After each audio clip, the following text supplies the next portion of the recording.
Direct Impact, la radio qui vous apporte la vie.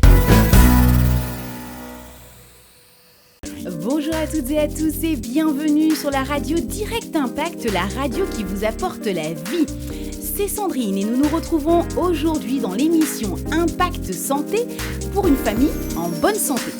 Entourés par des professionnels du milieu médical, nous parlons de votre santé avec un regard biblique.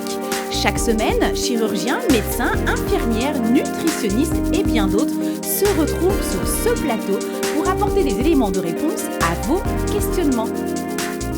Nous poursuivons notre série intitulée Stress au travail, burn-out professionnel, êtes-vous concernés? Alors là, nous entamons la troisième et dernière partie de cette série.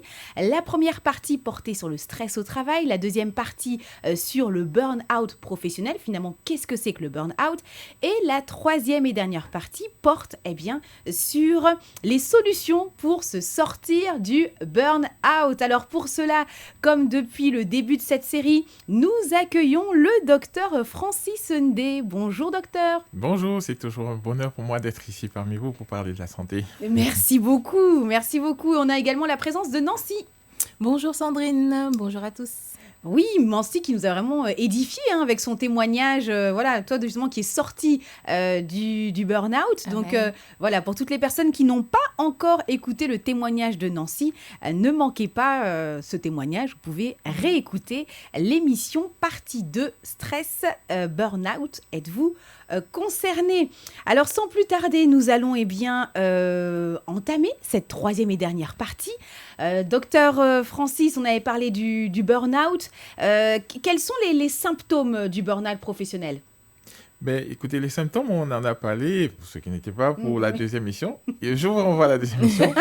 Mais en réalité, voilà, c'était pour mettre un peu d'ambiance. Voilà, c'est cet épuisement, cette coupure totale par rapport à la motivation, donc cette démotivation, cette perte d'envie de s'intéresser à quoi que ce soit, ce manque Enfin, on ne s'intéresse plus à grand-chose. Et ça, c'est vraiment la situation extrême où on n'a plus...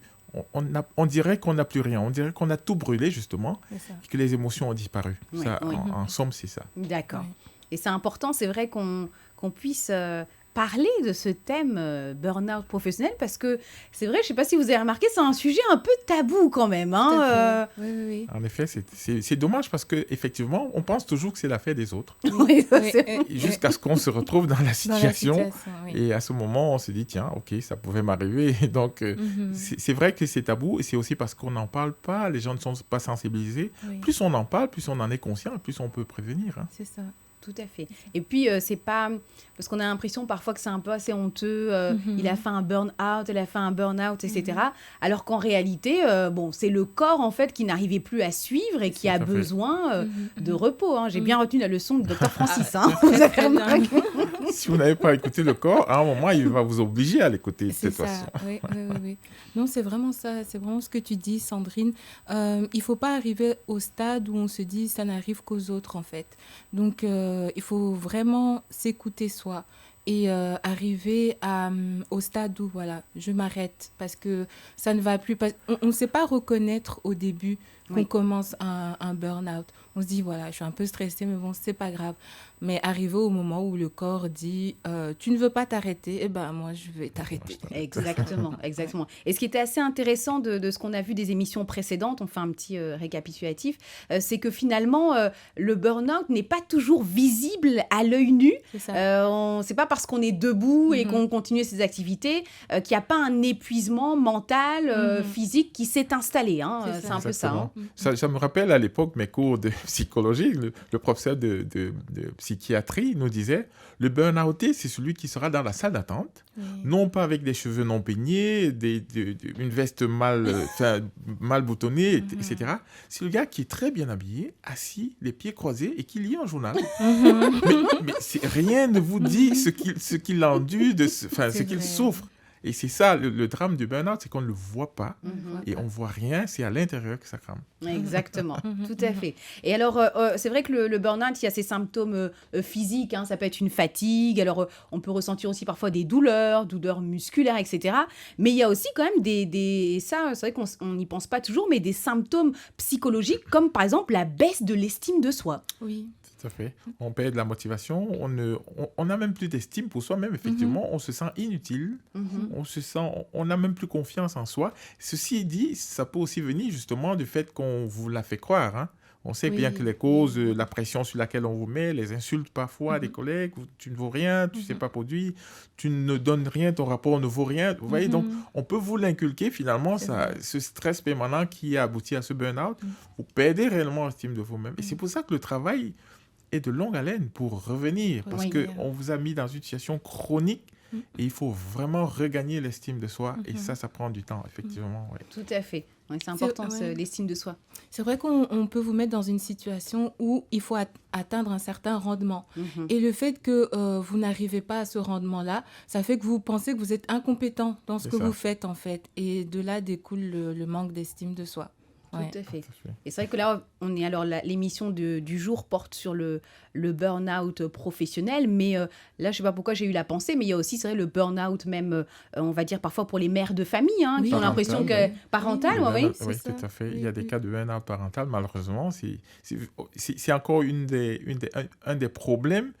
Quand on a une situation professionnelle et qu'on est à la maison encore, malheureusement, il y a malheureusement des familles où on a des difficultés, un mari, un époux qui boit, qui rentre tard, qui vous met la pression, une femme qui travaille beaucoup, puis qui a un enfant qui est très agité, elle n'arrive pas à s'en sortir avec le travail, s'occuper de la famille, du mari, grand bébé, désolé, mais bon, c'est ce qu'on entend souvent dire, hein, je m'excuse, mais c'est une vanne.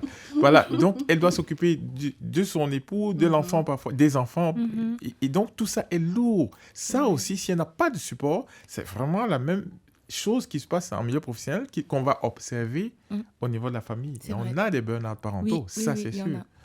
Donc, oui, effectivement, c'est bien d'avoir pensé à ça parce qu'effectivement, on pense que ce n'est que le milieu professionnel.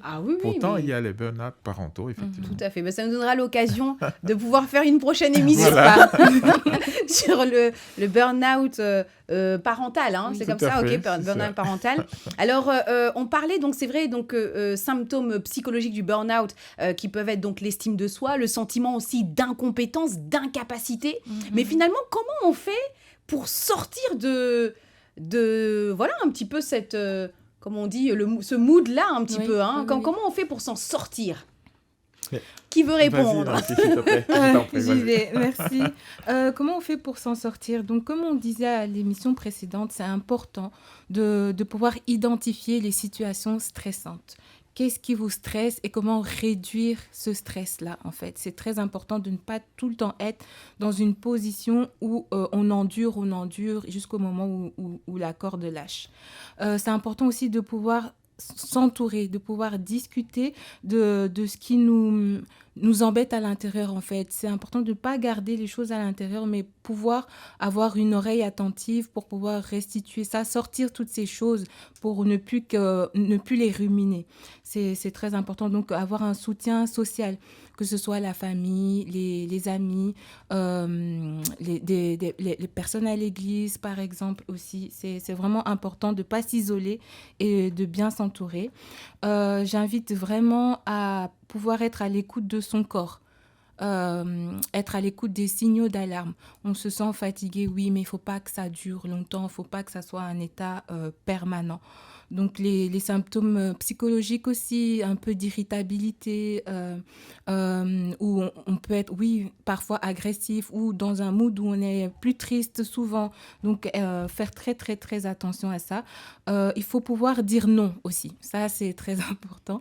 Parce que, oui, parfois, on se laisse déborder dans le sens où on dit oui à tout, on veut pouvoir tout faire.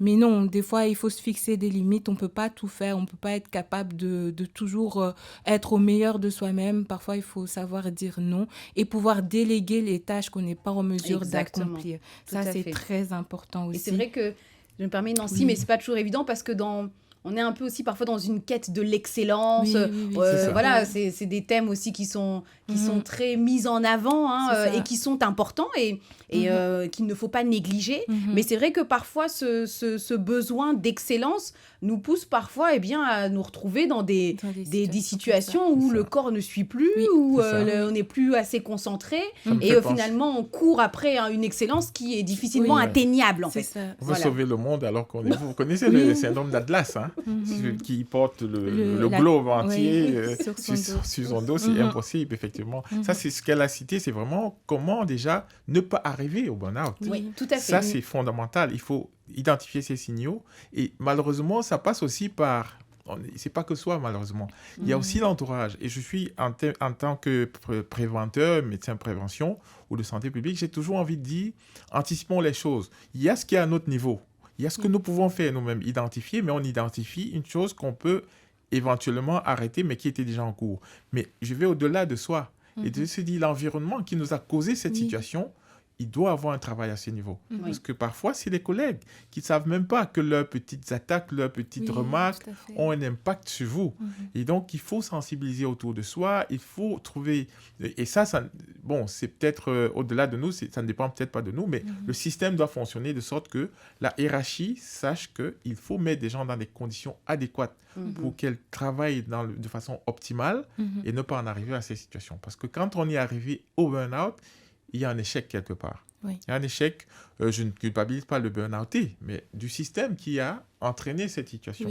Donc, je pense que, je ne sais pas qui doit faire ce travail, mais je crois que la hiérarchie, les ressources humaines de certaines entreprises, et plus haut, plus on va haut, plus on est sensibilisé, et moins on a des chances d'en arriver à transformer des gens en machines, en outils. Nous sommes des humains avec des émotions. On doit tenir compte de tout cela dans notre environnement professionnel. Exactement. Et face à, c'est vrai, à ces, quelque part, réactions ou attitudes de l'environnement, c'est vrai que c'est aussi important de pouvoir se barricader aussi avec la parole de Dieu en sachant que je sais quelle est mon identité en Christ. Et surtout, moi, je me suis rendu compte aussi de ne pas, de demander aussi parfois au Seigneur, ça, je fais ou je fais pas. Parce que parfois, on se retrouve avec une surcharge et puis on se dit, Dieu, voilà, je fais ton œuvre, oui, mais est-ce que Dieu t'avait dit de faire ça et ça et ça et ça, et qui a conduit quelque part à ce burn-out. Nancy parlait de quelque chose de fondamental. J'ai pensé encore une fois à Matthieu 11, 28. Mais c'est vrai qu'il faut se décharger à un moment. Qui est fatigué et chargé. Oui, tout à fait. Il faut, et parfois il y a un grand soulagement. Tu sais, les psychologues, des fois, ils ne prescrivent même pas des psychiatres parce que rien que l'écoute permet à la personne de se décharger. Exactement. Et le fait de se décharger, c'est déjà un poids en moins. Et ça, je crois que ce soit auprès des frères ou dans la prière, on peut se décharger et dire ses problèmes. Et il y aura toujours une écoute. Donc, je crois que ça, c'est fondamental de ne pas garder ce qui nous fait souffrir, de l'exposer, de le partager. Ça permet quelque part d'éliminer aussi, de se vider.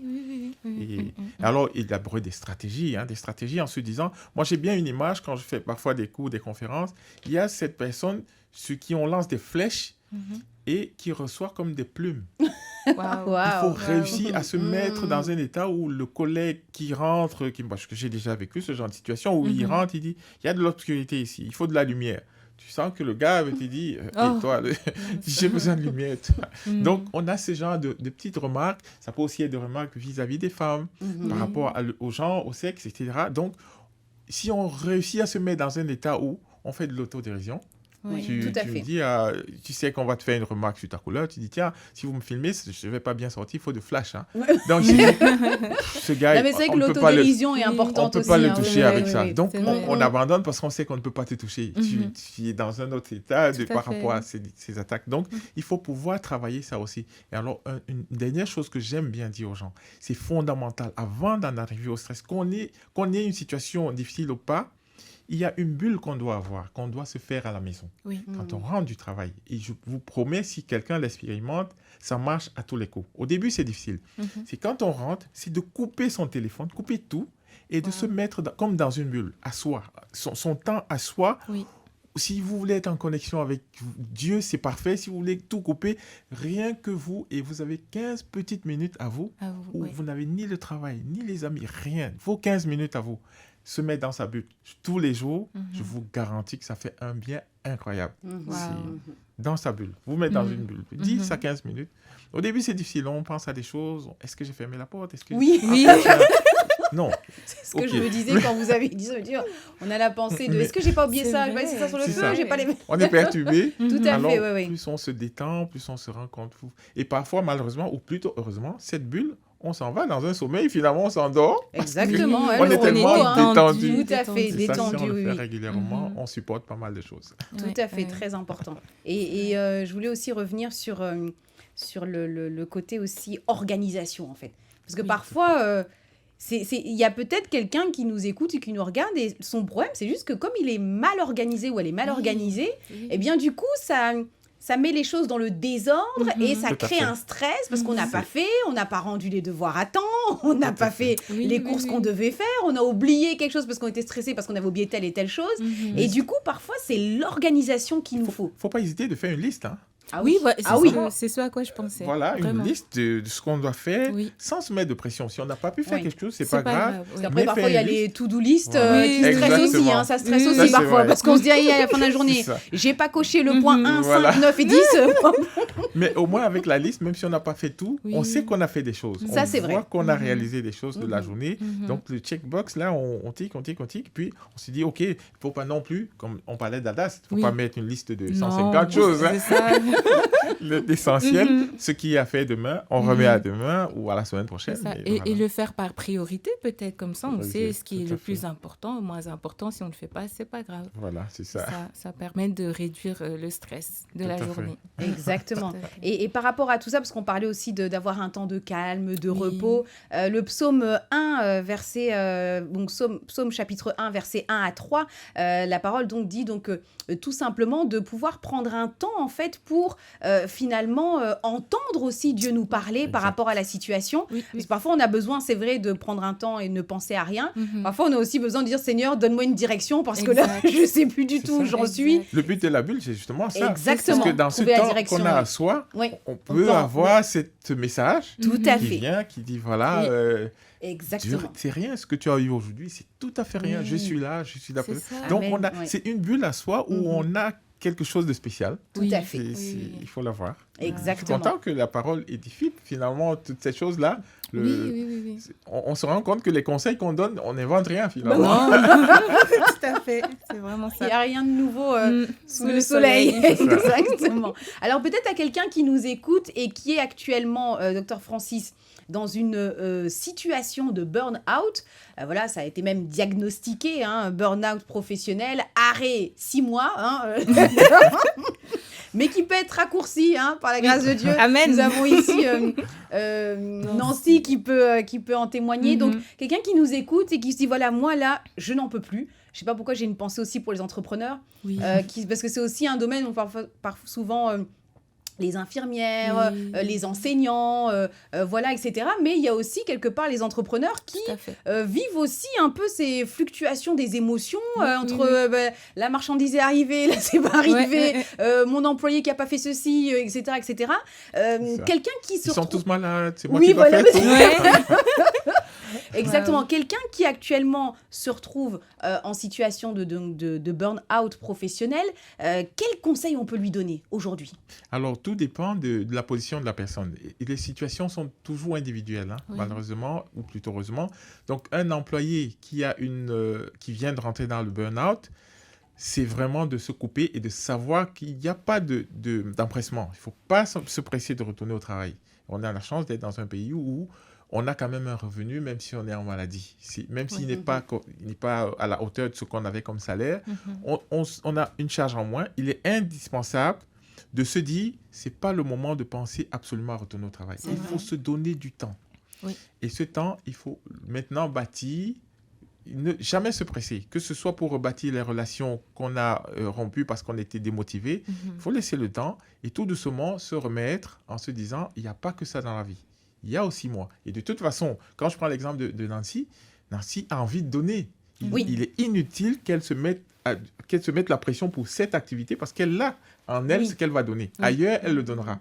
Donc, c'est de se dire, je ne cours pas, j'ai des choses, j'ai du potentiel, je vais le mettre en pratique ailleurs, quelque part, à un moment. Oui. Et donc de se rebâtir tout doucement, et de se remettre pour mettre en valeur cela, ce qu'elle a et qu'il ne faut pas éteindre. Parce que, oui, une activité l'a éteinte, mais il y a une ouverture, comme je le disais, C'est ça. il y a quelque part où on attend que ça. Et elle va trouver un endroit. Donc, se dit, moi, je ne me presse pas, je me rebâtis et j'irai quelque part finalement.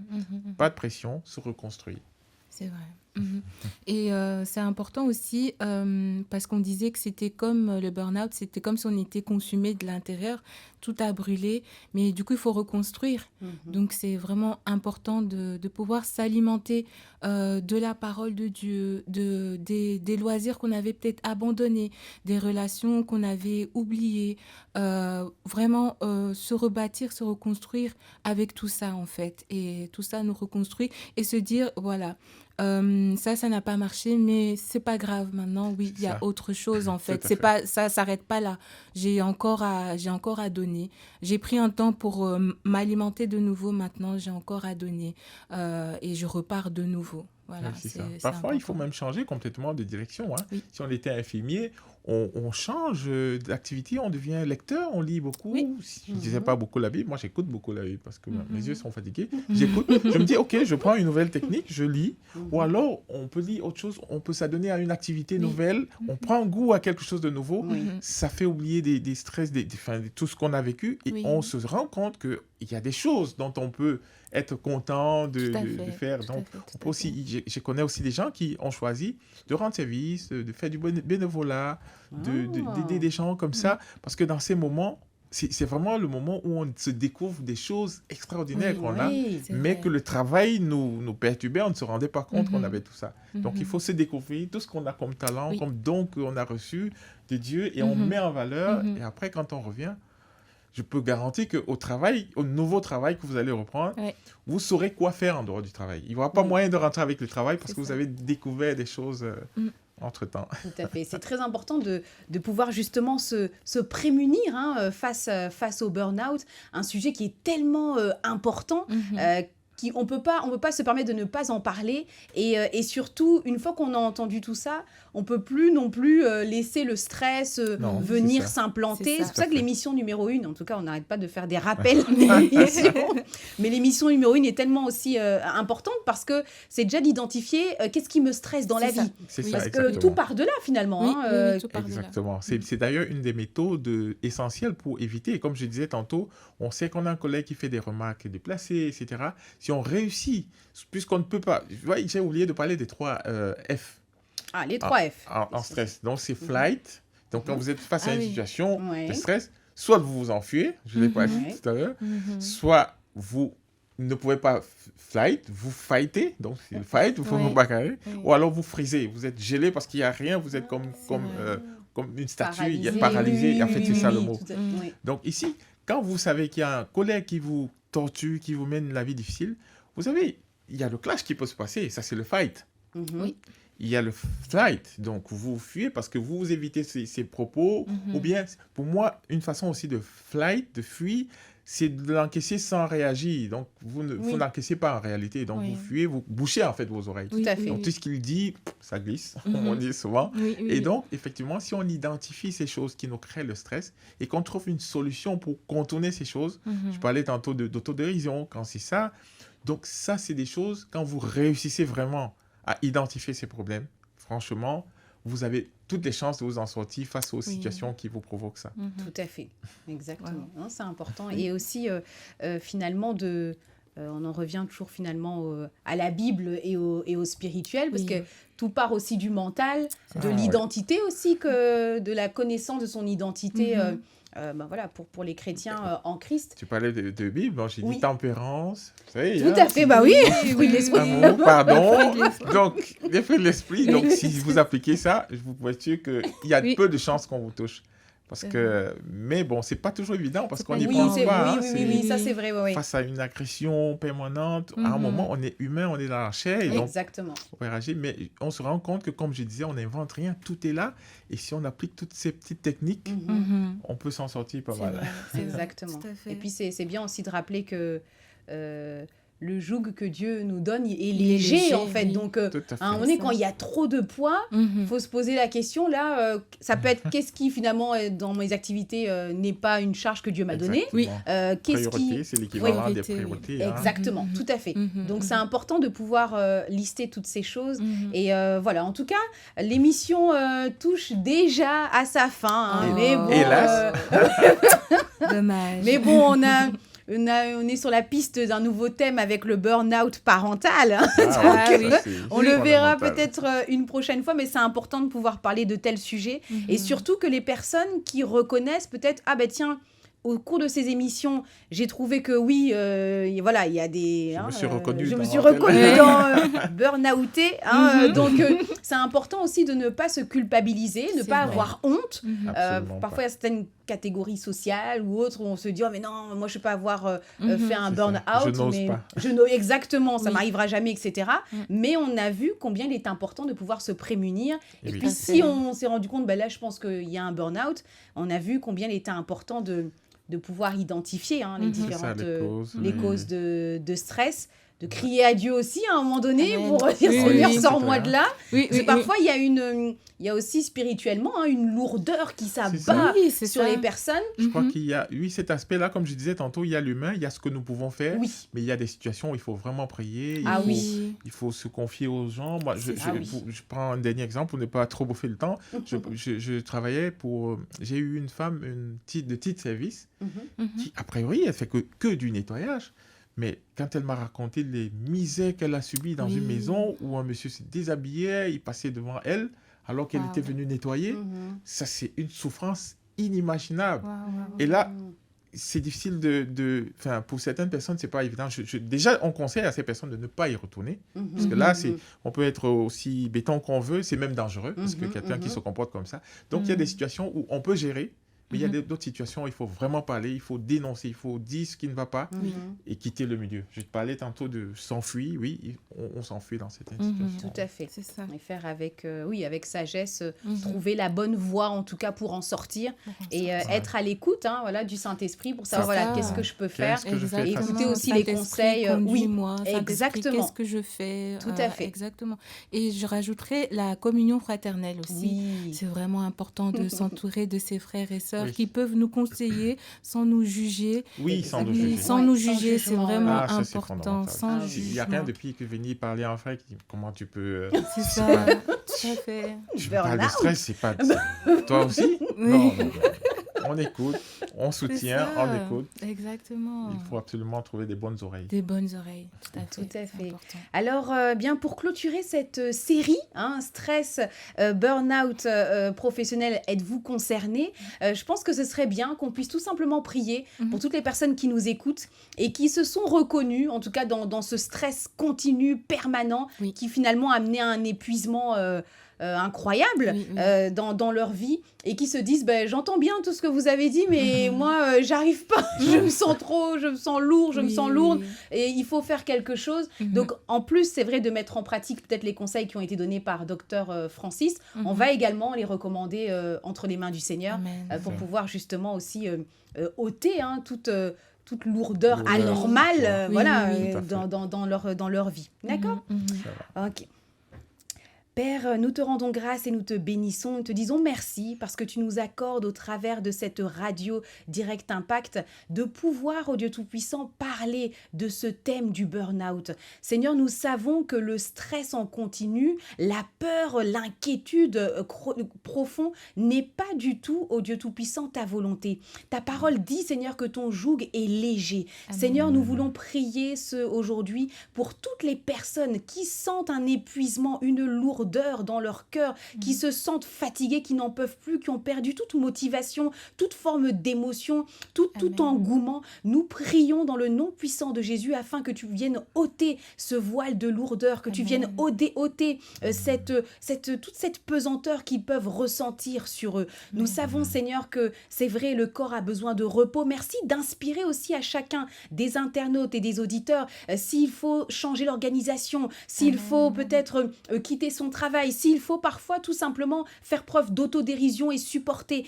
viens s'il te plaît, ô Dieu Tout-Puissant, indiquer la direction à suivre pour toutes les personnes, Seigneur, qui écoutent ce temps. Merci également, ô Dieu Tout-Puissant, de rappeler à chacun que nous puissions aussi méditer davantage sur notre identité en Christ, afin de ne pas être pris à chaque fois au dépourvu par toute forme de remarques qui pourraient affecter notre identité ou notre humeur. Merci Père, parce que nous savons que tu es un Dieu puissant, que tu es un Dieu bienveillant, que tu es un Dieu d'amour et que ces émissions sont là également pour édifier et renforcer la foi des personnes, Seigneur, que tu as suscité un jour sur cette terre. Nous te disons merci pour la conduite de cette émission qui, nous le croyons, a véritablement été une source de bénédiction pour les autres, mais également pour nous-mêmes. Au nom de Jésus, nous avons ainsi prié. Amen. Amen. Amen. Eh bien, chers auditeurs, auditrices et internautes, nous vous souhaitons de passer une agréable journée, une agréable soirée, quelle que soit l'heure à laquelle vous écoutez ou suivez cette émission. Et nous vous disons à très bientôt pour une nouvelle série. Merci, Dr Francis, pour votre présence. Avec plaisir, c'était une grâce pour moi. Ah, plaisir partagé. Merci également à Nancy. Merci à toi aussi, Sandrine. Merci à tous. Ah oui, très bon témoignage. Et nous vous disons à très bientôt avec l'émission Impact Santé pour une famille en bonne santé. À bientôt. Au revoir.